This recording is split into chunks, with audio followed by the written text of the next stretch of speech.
നല്ല ചൂടാണല്ലേ, ഒരു പച്ചമാങ്ങ ജ്യൂസ് കുടിച്ചാലോ?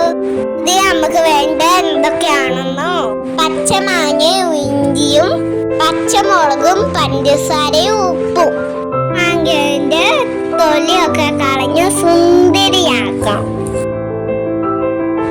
പച്ചമാങ്ങ പിന്നെ എനിക്ക് വലിയ ഇഷ്ടമാണ്. ഇനി നമുക്ക് അതിലേക്ക് ഇഞ്ചിയും പച്ചമുളകും ചേർക്കും. ഇനി കുറച്ച് പഞ്ചസാരയും കുറച്ച് ഉപ്പും കൂടി ചേർക്കുക.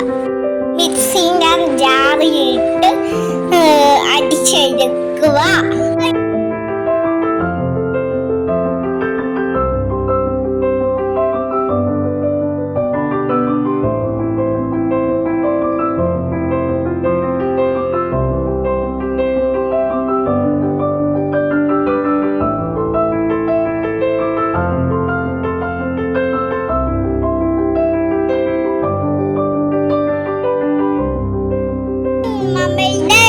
ജ്യൂസ് റെഡി ആയിരിക്കുന്നു. നമുക്ക് അത് ഗ്ലാസ് ഒഴിച്ച് കുടിക്കാം.